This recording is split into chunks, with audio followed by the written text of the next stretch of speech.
Isso. Tô gravando, tá, Carol? Beleza. Deixa eu tentar compartilhar. Eu acho que você tem que autorizar, Masato.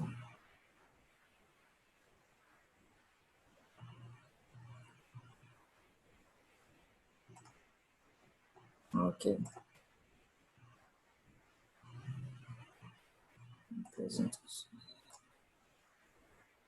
Isso. Muito bem. Legal, pessoal. Muito bom a gente estar aqui de novo. Nosso objetivo aqui são alguns de olhar para a história da igreja, né? E na semana passada a gente começou a ver algumas coisas sobre o começo da igreja, né? E como que ela começa ali com o Senhor Jesus dando autoridade para Pedro e os apóstolos. E aí o que se segue depois disso até chegar a gente aqui agora é muita história. Então, nosso objetivo não é a gente ficar olhando tantos detalhes de datas, porque tem muita coisa no meio disso tudo, mas a gente observar algumas coisas que foram muito interessantes. Então, a gente viu que a gente pode olhar para a história da igreja e ter eles como um modelo de fé, a se seguir ou não se seguir em alguns momentos, né? O encorajamento diante dos dilemas da nossa vida e identificar os erros que também são os mesmos. Gente, muita coisa se repete por falta de ensino, né? Então, é muito importante. E aí nós olhamos alguns versículos, algumas influências dos judeus, dos gregos, dos romanos, na constituição da igreja, a expansão dela também, logo no primeiro século, ali começando com Atos 1:8, quando o Senhor vem com o Espírito Santo, e aí começa toda a expansão, as viagens de Paulo, né? E até então era proibido, né? Porque a única religião oficial era do Estado romano. Então, a gente tem uma série de perseguições muito difíceis que a igreja vai passar, né? E esse é um momento extremamente rico da história da igreja, porque a gente tem muitos documentos que foram feitos nesse momento, e eu quero olhar alguns dos autores desses documentos com vocês hoje, porque eles vão falar, olhem para as nossas vidas, olhem para aquilo que a gente está fazendo e julguem vocês mesmos se faz sentido vocês nos perseguirem, né?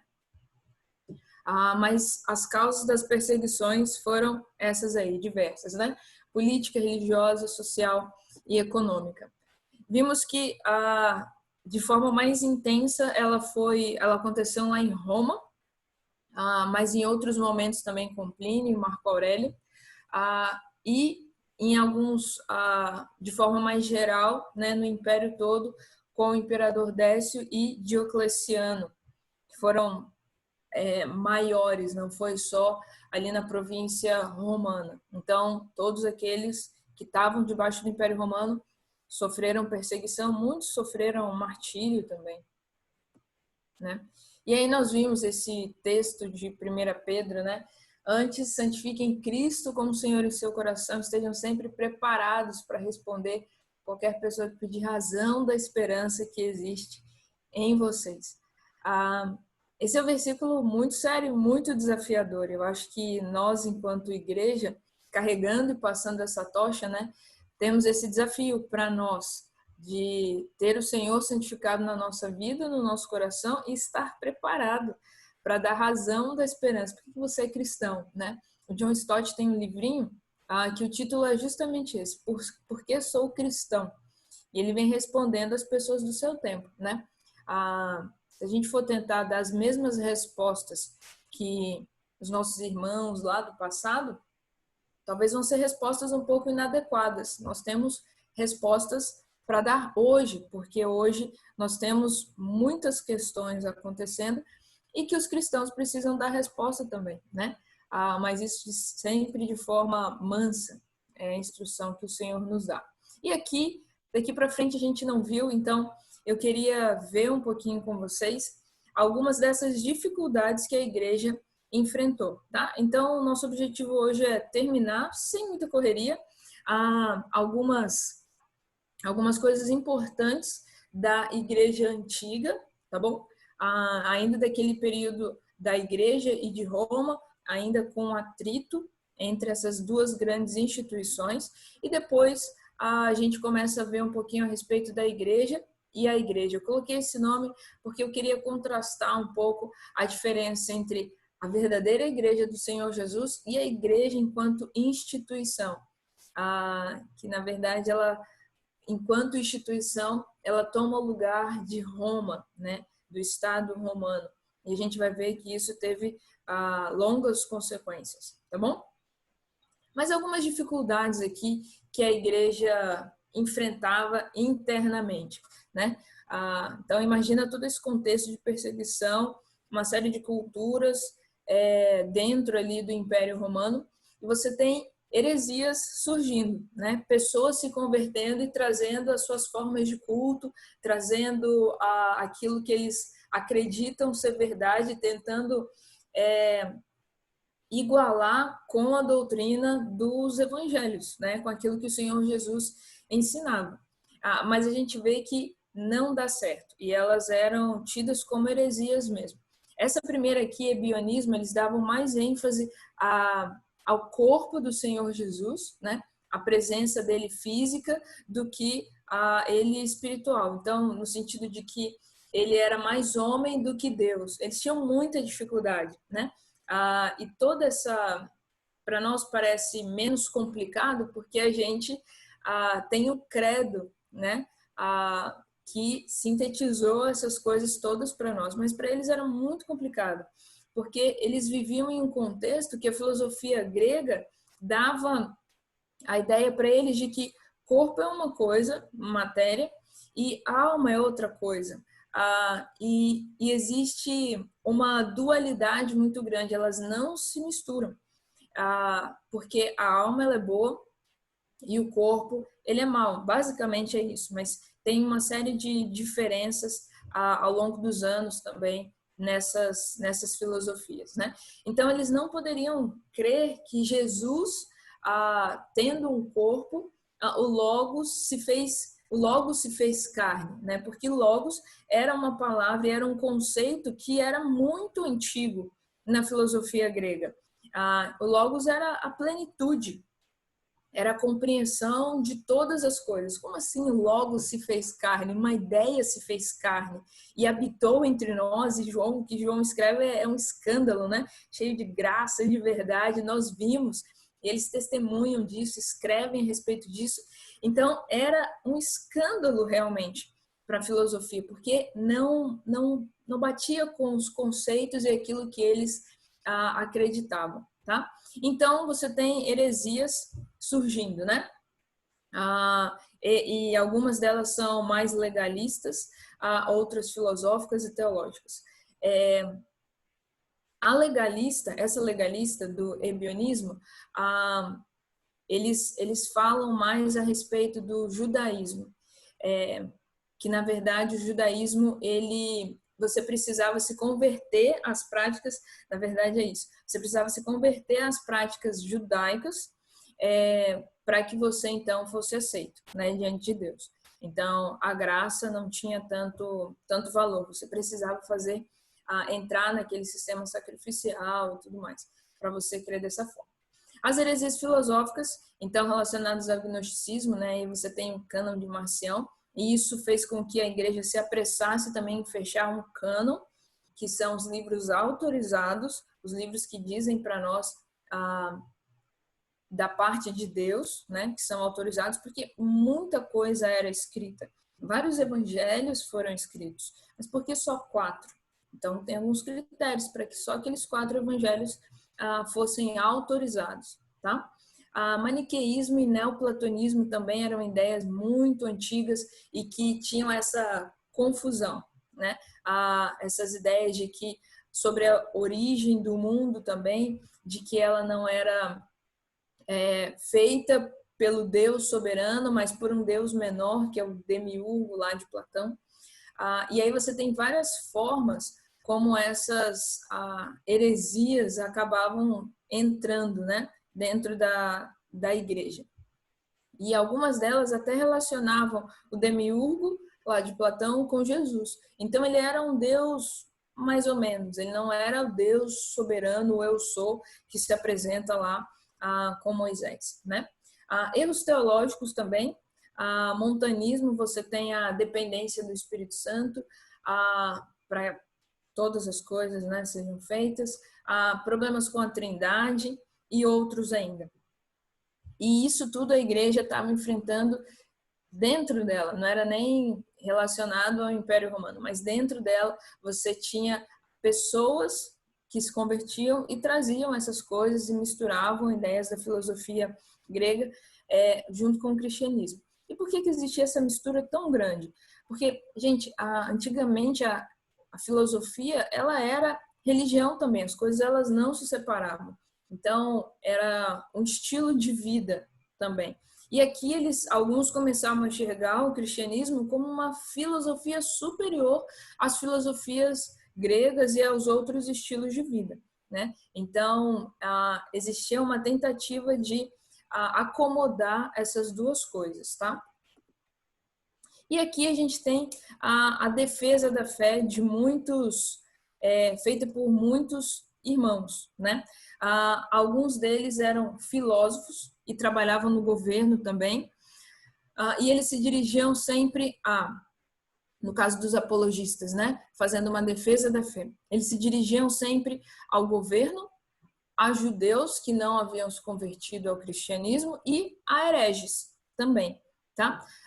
E isso é muito interessante, né?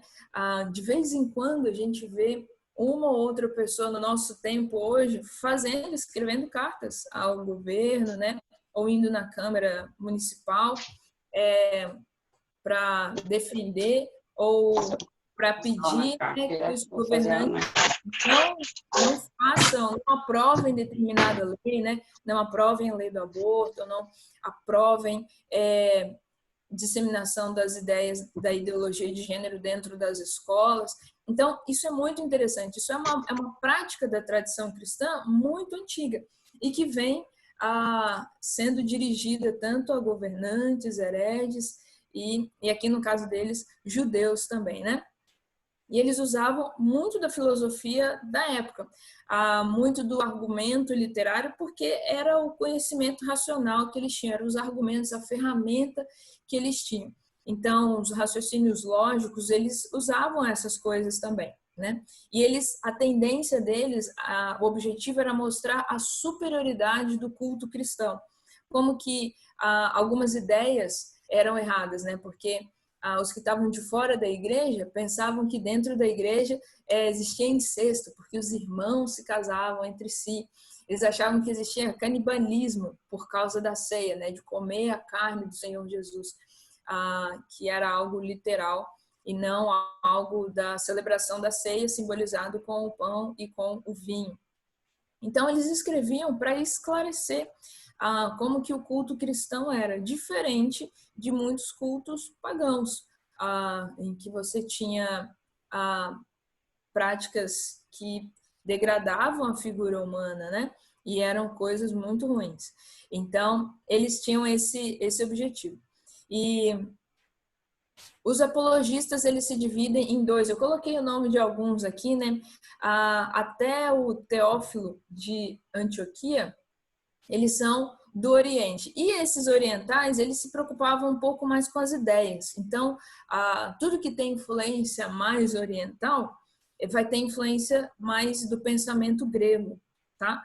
Durante aquilo que a gente vai estar vendo aqui. Então, eles são mais especulativos, eles ficam no campo das ideias, articulando coisas. Já quando a gente fala de Ocidente, Roma, Itália, eles são mais práticos. Então, a vida prática, o que isso vai influenciar na vida prática deles, tá? Como que isso vai fazer diferença na forma como eu vivo, tá bom? Então, você tem uma diferença da forma como eles fazem teologia também e como eles vão aplicar as coisas, tá? Olha só alguns exemplos aqui. Aristides, ele escreveu, né, na verdade, entre o ano 140 e 150 para o imperador Antônio Pio, a maior autoridade, né? E ele compara, então, as formas de culto cristão dos caldeus, gregos, egípcios, ele mostra a superioridade do culto cristão. Justino, o Mártir, ele ele tinha andado por várias filosofias já, desde o estoicismo, platonismo, aristotelismo e até Pitágoras. Pitágoras fundou uma religião também, com algumas coisas bem aleatórias. E ele tenta mostrar, e ele só com a Bíblia, então, ele encontra a verdadeira paz, né? Ele abriu uma escola cristã em Roma e ele também acabou escrevendo para o imperador, tentando fazer com que o imperador olhasse para os cristãos e falasse, olha, não existe culpa na forma como eles vivem, então, por favor, libere eles dessas acusações, de todo o constrangimento legal que vocês têm causado a eles, né? Ele escreve algumas apologias também.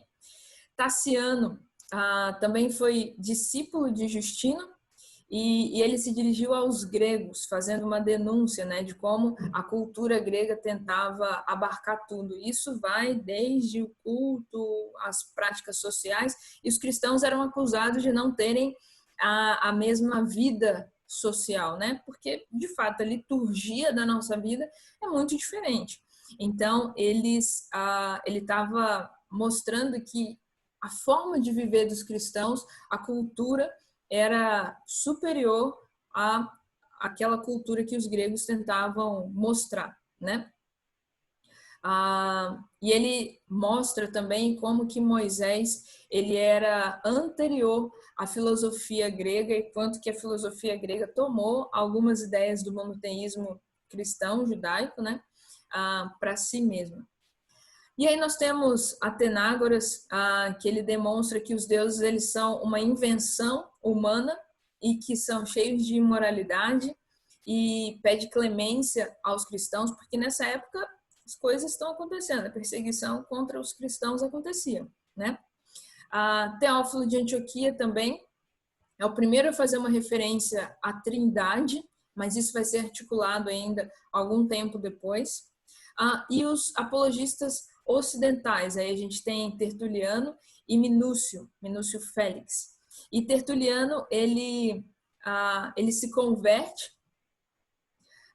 e ele começa a escrever, então, uma teologia ocidental, né? Ele tenta derrotar as filosofias pagãs, porque se você está tentando convencer alguém, a ideia é que você use com os recursos que ela conhece, para que exista diálogo. Se você começa a tentar convencer o outro com recursos que ele nem conhece, você não consegue conversar com aquela pessoa. Então, ele usa da própria filosofia para tentar convencer de que a filosofia pagã ela não fazia sentido, tá? Então, ele se dedicou a conhecer e a desenvolver um pouco mais de uma teologia ocidental. E ele acrescentou bastante a teologia da época, né? Porque o que a gente tinha eram os escritos somente, mas o desenvolvimento das doutrinas ele foi sendo feito depois pelos apologistas, pelos pais da igreja, os polemistas também, né? Minúcio Félix ele escreveu também a um amigo dele, né? Convencendo esse amigo a vir à fé cristã. E só rapidinho, teve uma vez na faculdade, eu também escrevi para uma amiga minha, e mostrando como que era razoável a fé cristã e como fazia sentido isso, né? E de alguma forma eu precisava comunicar isso para ela, eu escrevi uma carta para ela. Outro dia eu estava até lendo de umas 4 ou 5 páginas, ela leu a carta toda.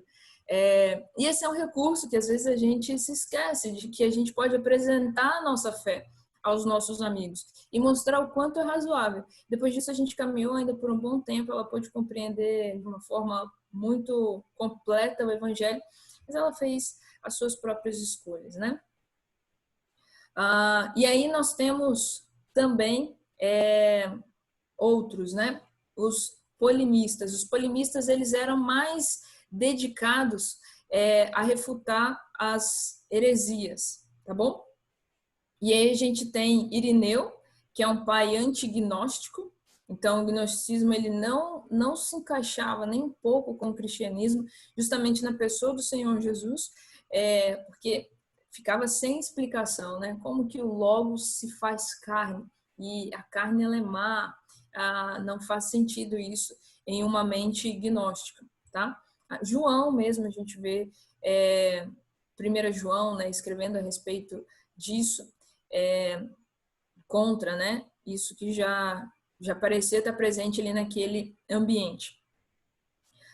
Temos outros também, Clemente de Alexandria, Orígenes, e aqui esses dois, Clemente de Alexandria e Orígenes, eles vêm de uma escola, e aqui é muito interessante, muito importante isso, que era uma escola de interpretação das escrituras, mas ela não prezava por saber o que o texto estava querendo nos dizer, o que o autor queria dizer. Então, era uma interpretação alegórica que eles faziam.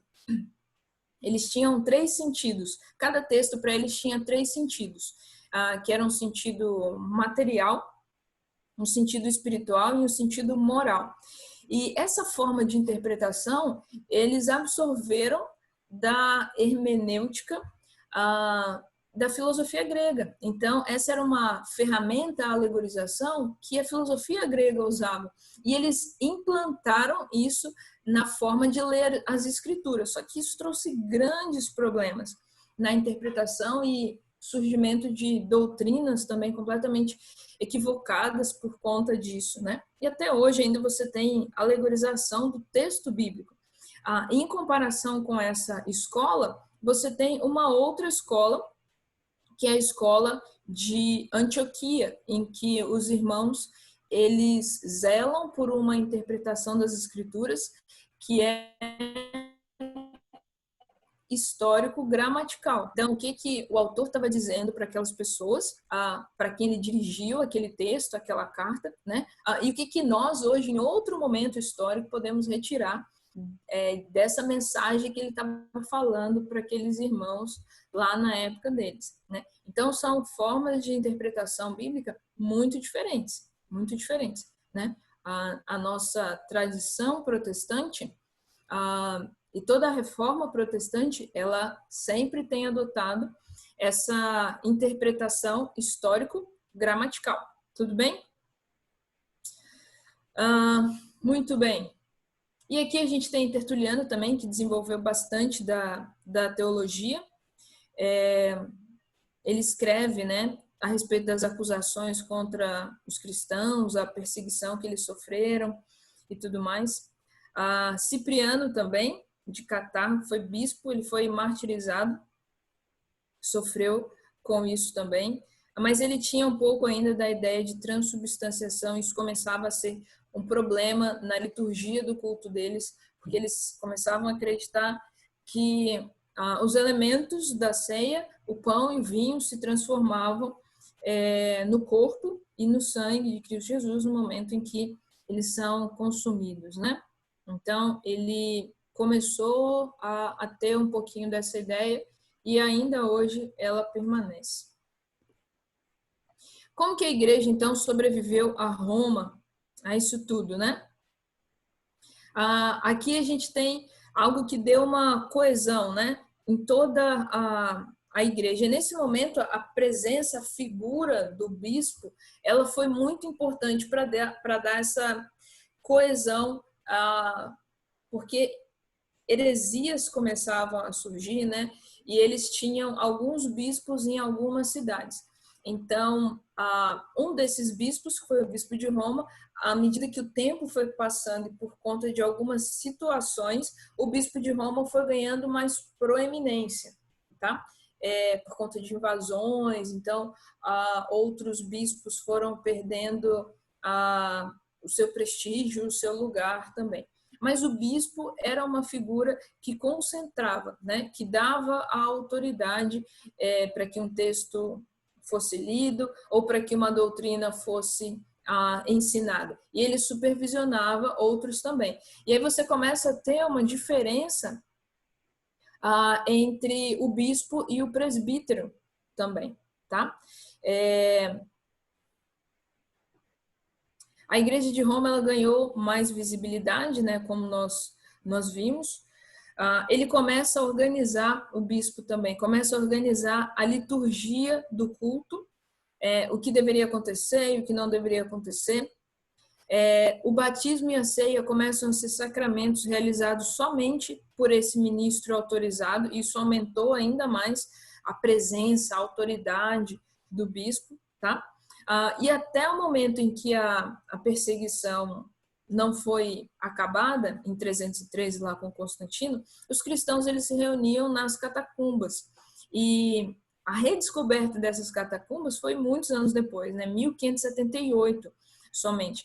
E em algumas dessas catacumbas você tem quilômetros embaixo, por debaixo ainda da terra, e eles colocavam lá os seus mortos, né? E lá você tem muito da arte cristã desses primeiros séculos também. Algo extremamente interessante e que torna vivo tudo aquilo que a gente lê e pode ver também desenhado lá a respeito da vida, da roupa, dos costumes que eles tinham também, né? Então, isso foi preservado em um momento de grande perseguição. Isso é extremamente rico, né? Mas quando a igreja passou a contar com alguns favores do Estado por conta da oficialização do cristianismo no Império Romano, então Roma ficou ainda mais importante, o bispo ficou ainda mais em evidência, tá bom? O desenvolvimento da fé foi acontecendo também e o cânon foi algo que precisou ser fechado. O cânon são os livros autorizados para que o povo lesse, né, para que fosse ensinado a respeito deles. E o objetivo era garantir unidade dessa igreja. Então foram feitos vários concílios para que essa lista de livros fosse feita e foi fechado em 175, no ano 175. Mas depois, em outros concílios, ele foi sendo confirmado, né? Então, algumas coisas eram muito importantes. Você tinha uma série de evangelhos e nós só temos 4, né? O que determinava um livro ser aceito ou não no cânon? Ele precisava ser escrito. Primeiro, né? Precisava ser escrito por um apóstolo ou por alguém próximo de um apóstolo que teve contato imediato, né, com um apóstolo ligado a ele, por exemplo, Lucas, né, que andou com Paulo, participou de viagem, né? Ele precisava ter uma eficácia quando lido publicamente, então, ou seja, precisava existir evidência de que veio da parte de Deus e que aquele livro, o que estava escrito lá, trazia transformação na vida das pessoas, tá? E terceiro, precisava existir uma coerência histórica dos autores, das datas, dos locais, e uma influência direta, né?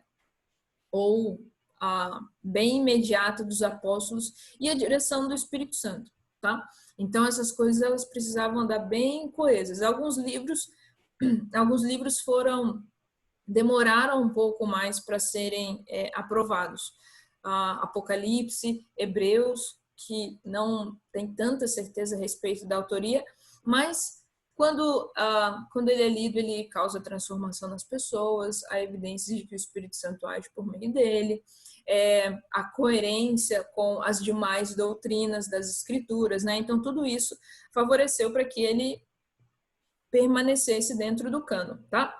E olha só, gente, a bibliologia, né? Quando a gente estuda como que as Escrituras chegaram até nós com a Bíblia, da forma como a gente pode ver hoje, em tudo quanto é lugar você tem uma Bíblia, isso é impressionante mesmo, né? Mas e a confiabilidade desses escritos? A gente vê que, enquanto ciência, né, a bibliologia, ela é muito precisa, porque a quantidade de cópias que foram feitas de trechos das Escrituras, do Novo Testamento, porque o Antigo Testamento você tinha ele muito bem fechado, né? Mas o Novo Testamento com o cristianismo era algo diferente do judaísmo, né? Cristo, esse homem que veio dos judeus e para alguns ele era um uma seita, né? O cristianismo era uma seita para muitos. O que garante que isso seja verdadeiro, que não seja mais uma seita, algo contra o Império Romano? E aí a gente vê toda essa canonicidade dessas escrituras, das cartas, dos relatos, e a quantidade também de manuscritos que foram reproduzidos. Então você tem tanto trechos como partes quase que completas desses manuscritos. E o que é muito interessante também, de pessoas que não eram cristãos. Então, em documentos oficiais, documentos do Império, você tem trechos de partes da Bíblia do Novo Testamento, né? E quando você compara todos esses trechos, todos esses manuscritos, que são cerca de 5.500 manuscritos, você vê que não tem diferença. A única diferença que se coloca é você trocar Cristo Jesus por Jesus Cristo. A ordem dessas duas palavras. A precisão é de 99,5%. E essa é uma precisão muito grande. Quando a gente olha para alguns textos antigos, por exemplo, a Ilíada de Homero, você não tem mais do que 400 cópias. E do Novo Testamento você tem 5.500 trechos copiados, né? E mais na frente, quando foram descobertos ainda os manuscritos de Qumran, naquela caverna, com um jovem pastor, né? Encontrou aquele monte de vasos e aqueles manuscritos todos. Ele estava descrevendo o conteúdo daqueles vasos era o livro de Isaías. E o livro de Isaías fala a respeito do servo sofredor, que aponta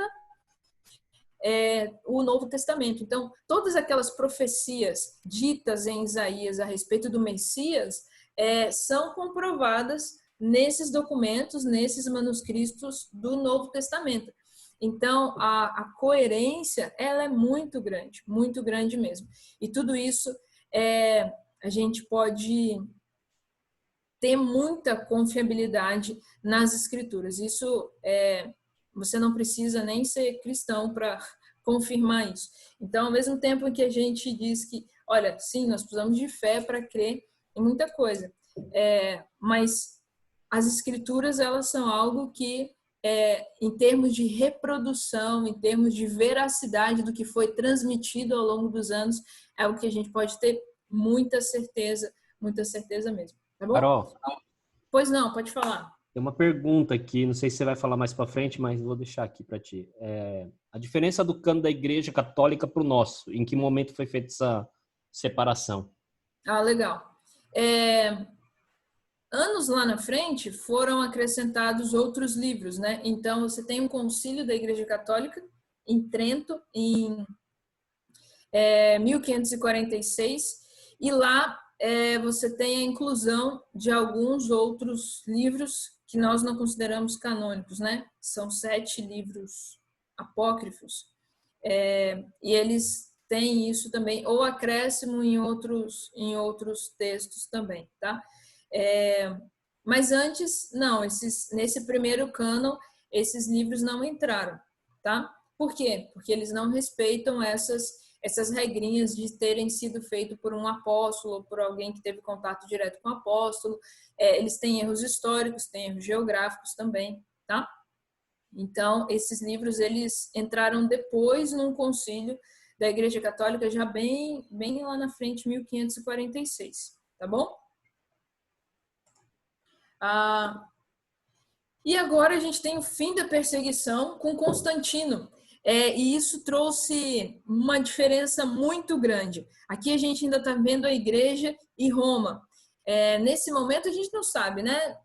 A conversão de qualquer pessoa é algo muito particular.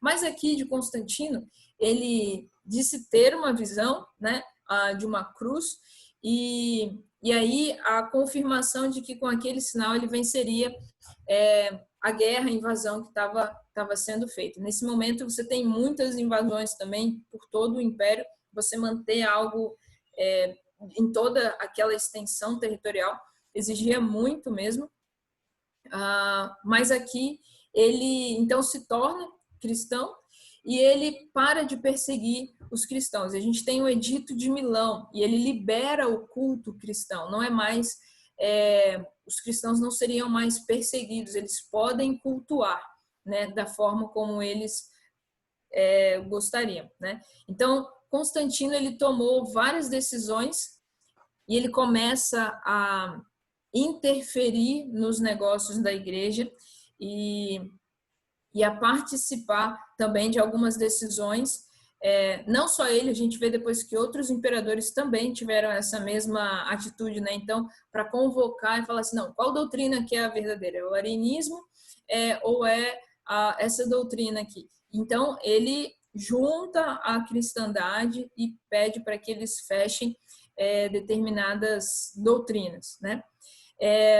Ele começou, então, a participar desses concílios.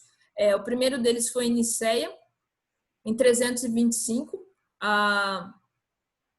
e depois, lá na frente também, a gente tem outros que tomam essa mesma atitude. Mas quando Roma caiu, em 476, a gente tem o bispo da Igreja do Oriente, que foi deixado com todo o poder político e espiritual, porque aí nesse momento você tem a divisão do império já, e aí a igreja também começa a se dividir, e aí você tem a Igreja do Oriente, que começa a se governar sozinha, tá bom? E aí você tem um pequeno retrocesso com Juliano, imperador Juliano, então volta um pouco de uma perseguição, tá? Lá na frente, você tem, no ano de 592, um outro imperador, ele fecha a Academia de Atenas, a Academia de Atenas fundada por Platão, então quase 1000 anos de academia platônica, né? Uma escola extremamente importante no mundo antigo, é fechado por um imperador cristão, né? Justiniano. Mas antes dele, você tem em 381, com Teodósio, o Edito de Tessalônica. E esse edito, ele agora torna oficial o cristianismo. Então, aqueles que não forem cristãos passariam a ser perseguidos. Olha só, em um período muito rápido de perseguido, o cristianismo passou a ser perseguidor do paganismo. E nisso significa que todos aqueles que estão debaixo do império, que não forem cristãos, eles então seriam presos, né? Ou seriam perseguidos, teriam os bens tomados, aquelas mesmas coisas que os cristãos também sofreram. E aí a gente tem um perigo muito grande, porque você não converte ninguém, né? Não o coração, pelo menos. As atitudes você pode até aparentar que mudou, mas no coração isso é extremamente difícil, complicado de se fazer.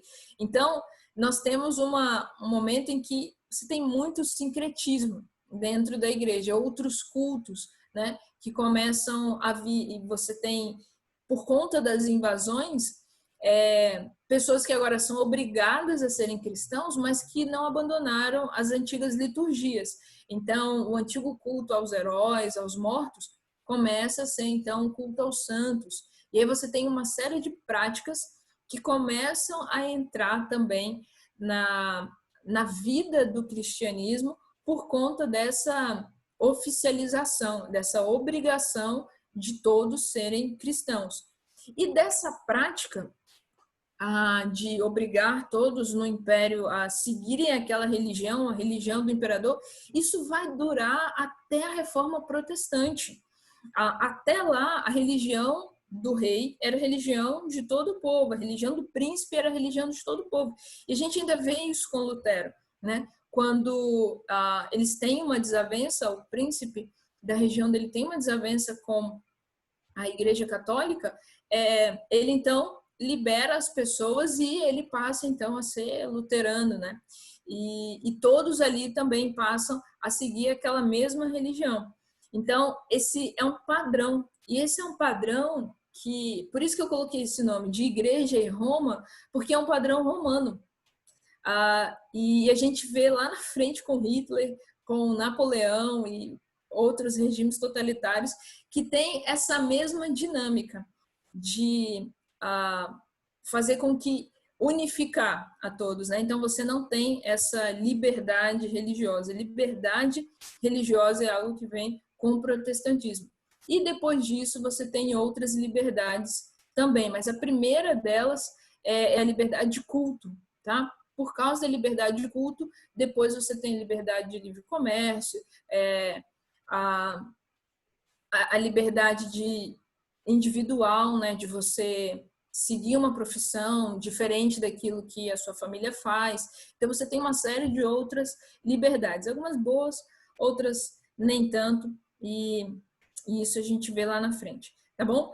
Então, o fim dessa perseguição foi algo extremamente marcante na história da igreja, e logo depois, em 381, no Edito de Tessalônica, você tem a oficialização dessa religião. Todo mundo agora é obrigado a ser cristão, né? E aí você tem uma série de dificuldades depois com isso. E aqui a gente tem desenvolvimento de algumas doutrinas também, tá? Acho que a gente não vai muito mais adiante, mas eu quero só explicar isso daqui. A gente tem nesse período em que você tem muitas invasões, você tem o cânon sendo fechado, heresias dentro, então você precisa fechar algumas doutrinas. E uma delas que precisava de definição era a doutrina da Trindade, tá? E aqui a gente tem algumas disputas, mas isso é fechado no Concílio de Nicéia. Eu não sei quantos de vocês conhecem os credos, né? E aqui eles começam a ser desenvolvidos e aceitos também. O credo apostólico, o credo niceno ou credo calcedônico, eles juntam também, né? O calcedônico foi de 451. Mas elas têm declarações muito importantes a respeito da pessoa do Senhor Jesus, da natureza dele, da natureza do homem também, tá? Da criação. Então, fica aí como dever de casa, você dá uma olhada, dá uma pesquisada nesses credos, principalmente o credo apostólico, né? Aquele que diz: creme em Deus Pai, Todo-Poderoso, Criador do céu e da terra. Aí ele fala de Jesus Cristo, do Espírito Santo, do Pai, fala de quem veio de quem, e esse é o desenvolvimento da doutrina da Trindade, né? E nós fechamos com ele também, né? Esse credo, ele é um credo muito aceito tanto por católicos quanto por protestantes, né? E é interessante, se você olha em muitas declarações de fé de várias instituições grandes hoje que a gente conhece, cristãs, muitas vão fechar nessas mesmas declarações de fé do credo apostólico. Por quê? Porque ele define bem quem é o Senhor Jesus, de onde ele veio, da natureza divina e humana dele, tá? Então, isso foi algo muito importante naquela época e hoje ainda também. E aqui, só para falar um pouquinho da natureza humana, foi nesse período que você tem aquela grande diferença de Agostinho com Pelágio, tá? Agostinho, ele dizia que era somente pela graça, a graça é irresistível, eu não posso fazer nada para minha salvação, mas Pelágio, por não ter tido talvez as mesmas experiências que Agostinho, né? Ele acreditava que o homem tinha participação na salvação e que a graça era resistível. Se quiser falar não, eu posso falar não, tá? Então ele acreditava nisso. Isso foi rejeitado no Concílio de Éfeso em 431, muito antigo. Pelágio já foi rejeitado e ainda tem gente que está acreditando nisso, né? Mas depois dele, João Cassiano traz uma ideia que é mais ou menos aquilo que Agostinho falava e Pelágio, que é a ideia do semi-pelagianismo, que é muito aceita na Igreja Católica também, né? Ao mesmo tempo que, não, a escolha não é completamente minha, mas tem a vontade de Deus. Então, ele tenta juntar um pouquinho dessas duas coisas, né? a depravação, ela não foi assim tão total, né? Então, a razão do homem, o intelecto do homem não caiu, não foi essa depravação total, ele foi uma semi-queda. E por meio da razão, eu ainda consigo chegar à verdade. Isso também tem muita influência do aristotelismo, tá? De que a razão, ela é capaz de nos trazer a verdade, que ela não foi influenciada pelo pecado. Mas no nosso desenvolvimento doutrinário do protestantismo, nós temos que a depravação foi total e todas as nossas capacidades foram manchadas pelo pecado. Isso não significa que nós não venhamos conseguir descobrir verdades desse mundo. Sim, nós descobrimos, a ciência está aí para mostrar isso. Só que a gente não consegue descobrir a razão última dessas verdades, né? Falei com vocês há algum tempo atrás que, por exemplo, o Kuyper diz, olha, uma pessoa pode até chegar à conclusão de que a rosa é vermelha, mas ela nunca vai chegar à conclusão de que a rosa é vermelha para a glória de Deus se não for o Senhor mesmo, né? Por quê? Porque o objetivo de todas as coisas é a glória de Deus. E esse objetivo final, a gente só consegue chegar mesmo por meio do Senhor, tá bom? Aqui depois eu tenho um pouquinho dos pais da igreja, e aqui a gente tem bastante do desenvolvimento da doutrina também. Então, muitos deles, né, foram oradores, exegetas importantes, historiadores, tá? Agostinho também foi tanto um apologista, né, como um pai da igreja, porque ele escreve bastante de teologia também, e ele traz algo muito importante, que é a história, o conceito de história contínua para a filosofia, porque antes a filosofia grega ela era sempre circular, ela é a ideia meio panteísta da vida. Mas o cristianismo, e com Agostinho ele demonstra isso quando ele escreve a respeito da cidade de Deus e da cidade dos homens, que a história ela é governada por Deus e ela tem um fim teleológico, ela tem um propósito, ela tem um objetivo e ela caminha de forma linear. Ela não é um círculo em que você volta ou que as coisas simplesmente se repetem. Tá? Então, essa foi uma contribuição muito, muito grande para todos, né? Para todo o conceito de história e que a gente pode estudar hoje também, tá? E aí, a história da igreja nessa segunda parte fica para a semana que vem. Eu passei já para o Massato, tá? E que a gente vai ver um pouquinho da igreja e a própria igreja enquanto instituição e o quanto que o poder do Papa foi aumentando e quanto que isso trouxe algumas dificuldades para a vida sincera, né? E eu queria que você observasse isso. Muitas vezes a gente acha que é bom, né? A gente vamos obrigar todas as pessoas a fazerem algo bom, né? Mas se ela não sente vontade, se não é algo vindo do próprio coração, isso se torna simplesmente superficial, né? E um problema, então, para sua devoção pessoal ao Senhor, né? Então, a gente fica aqui hoje e aí na semana que vem a gente conversa um pouquinho mais sobre a igreja e a igreja enquanto instituição, e aí a gente se prepara para entrar na reforma protestante, que é bem legal. Tá bom? Não sei se alguém tem alguma pergunta, agora que apareceu aqui. Isso. Se alguém tiver alguma pergunta, pode fazer agora. Você pode ativar o seu microfone e fazer a pergunta para Carol. Se não... Oi, Massato, eu tenho uma pergunta. Olha aí. É Marilene. Eu não assisti o curso na semana passada. Eu achei muito interessante.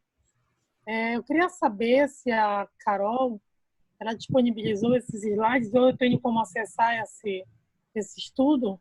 Tem. Eu acabei de postar aqui no chat. Ele tem uns slides aqui. Eu coloquei para vocês. Tá. Se você conseguir encontrar... Tá, eu vou procurar. Ele tá no chatzinho aqui. Eu vou postar de novo, tá bom? Tá ótimo, então. Obrigado. Nada. Oi, pastor Tiago aqui. Diga, Oi, Tiago. Carol. Eu queria só ressaltar assim, um ponto que a Carol falou que eu acho muito importante, né? Que ela falou do aristotelismo dentro da igreja, que talvez a gente possa chamar de católica já, né? Ou de Roma. Que muitos dos erros assim combatidos por Lutero depois, eles vêm muito em cima de coisas que começaram com essa quase adoração aí do aristotelismo, né? Dentro da igreja, e como eles... Eu lembro de ler um relato assim, de dizer assim, que eles às vezes iam estudar a Bíblia e do lado assim com conceitos aristotélicos e quase que equivalendo as duas coisas, né? A própria discussão acerca do heliocentrismo, né, ou do geocentrismo, dizem que a Igreja Católica foi mais resistente nem tanto por causa da Bíblia, mas sim por causa de Aristóteles. Então é bem interessante esse perigo, né, da gente permitir que filosofias que não são preciosas, que não são caras, acabem sendo colocadas acima da Bíblia. Exatamente. Quando a gente conversou sobre ciência, né, eu falei um pouco a respeito disso, que o protestantismo, a forma da leitura, e isso começa mesmo com a interpretação das escrituras, né? A forma como a gente lê as escrituras, ela traz realmente muito mais liberdade para a gente viver todas as outras áreas da nossa vida, né? E uma das áreas que ficou presa foi o desenvolvimento científico, que você não tem desenvolvimento científico praticamente na Idade Média.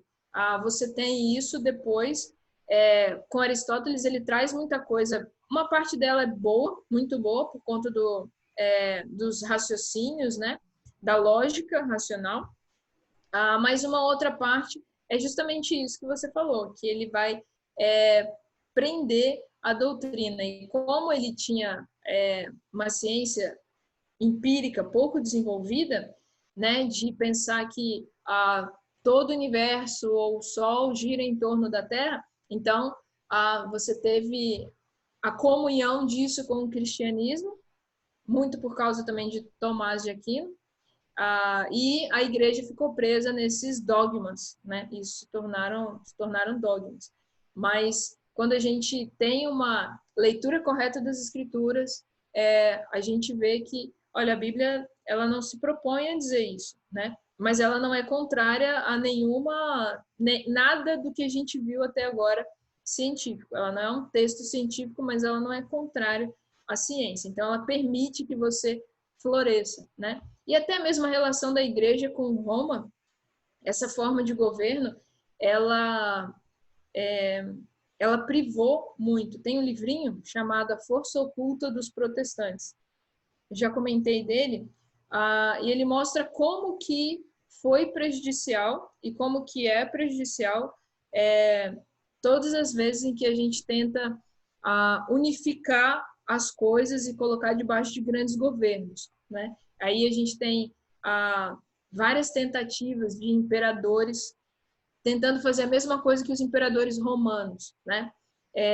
Alguns deles conseguiram, né? Carlos Magno, Otto II, fazendo o Sacro Império Germânico Romano, né? Aí você tem Hitler depois tentando fazer a mesma coisa, Napoleão tentando fazer a mesma coisa, e vários outros governos e formas ditatoriais que você tem esse mesmo modelo de governo romano, que se associou com a igreja, né?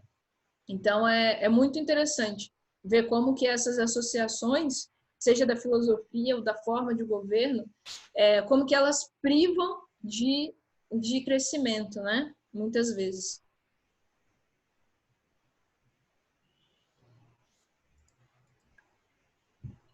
Mais alguém?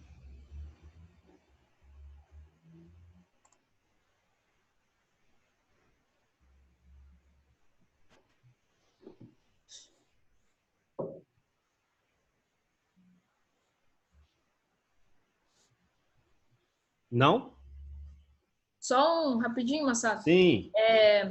Eu falei para vocês, se vocês puderem, para dar uma olhada no Credo Apostólico, né? E eu lembro que uma vez foi no seminário, outra vez agora no mestrado, o professor pediu para a gente fazer um credo pessoal, né? Daquilo que eu creio. Uhum. E é muito interessante você começar a ter essa prática pessoal, algo seu mesmo, do seu tempo de devocional, do seu tempo de estudo das Escrituras, de perguntar para você mesmo no que eu creio.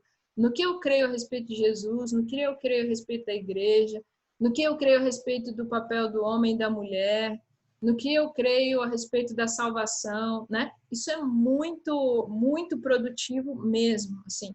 A gente e tentar justificar isso com a própria escritura, né? Não, eu creio assim porque na escritura diz assim. Eu creio que todo conhecimento é um conhecimento para amar a Deus, não é um conhecimento inútil, né? De ficar procurando e ficar sendo intelectual para nada. Não, é para amar a Deus, né? Então, é muito legal. Então, deixar aí com vocês esse desafio de começar a escrever credos pessoais, a respeito daquilo que você crê, de várias áreas da vida. É uma atividade bem legal. Não precisa ser nada longo. Se você for ver lá o credo apostólico, ele é bem curto, bem objetivo, né? E isso é bem interessante, bem legal mesmo.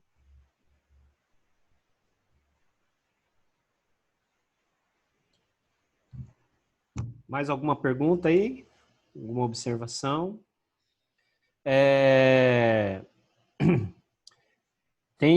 O pessoal está falando sobre, a Marilene pediu sobre os slides, parece que no celular não aparece a opção de baixar o arquivo, tá? E se você quiser o arquivo, você pode entrar em contato direto com a Carol também, ela pode te mandar pelo WhatsApp, não tem problema, ou comigo mesmo, você pode entrar em contato comigo no privado e eu lhe passo pelo WhatsApp, tá bom? Tá bom, Tá Marilene? certo, mas tá. Obrigada, amigo. Parabéns aí pra Carol. Adorei, viu, Carol? Muito legal. Valeu. Mais alguma pergunta? Alguma observação? Se você quiser os arquivos, está comigo. A aula de hoje foi gravada. A gente vai disponibilizar também, tá bom? Muito bom. Então vamos estar encerrando. Então, eu prefiro ela gravada. Tá bom. Entre em contato comigo, eu vou estar disponibilizando. Vamos orar, agradecer a Deus e a gente acaba encerrando a nossa aula de hoje também. Senhor, nós queremos agradecer pelo dia de hoje, pelo tempo juntos aqui de EBD, aprendendo mais sobre a história da igreja, como que ela surgiu, os ensinamentos, os pais, aqueles que defenderam tanto, Senhor, aquilo que eles acreditavam e criam, e até chegar nossos dias, as doutrinas sãs, as doutrinas que vêm somente da Tua Palavra. Nos ensina cada dia mais a amar, Senhor, não a igreja em si, não aquilo que os homens têm colocado, mas a amar acima de tudo aquilo que o Senhor tem nos deixado, que é a Tua Palavra. Que o Senhor abençoe a todos nós ainda durante esse domingo. Obrigado pela vida da Carol, que tem se disposto a estar ensinando, a estar trazendo, Senhor, o ensinamento sobre, desde ali com as primeiras aulas que nós tivemos e até agora, Senhor. Obrigado, Deus, porque o Senhor tem levantado pessoas assim com boas intenções, pessoas que querem realmente ajudar nessa época tão difícil que a gente tem passado. Que o Senhor continue nos ensinando, nos dando sabedoria, capacidade para estar entendendo também todas as coisas, e que o Senhor nos dê uma boa semana ainda, Pai. Em nome de Jesus. Amém. Amém. Obrigado, Carol.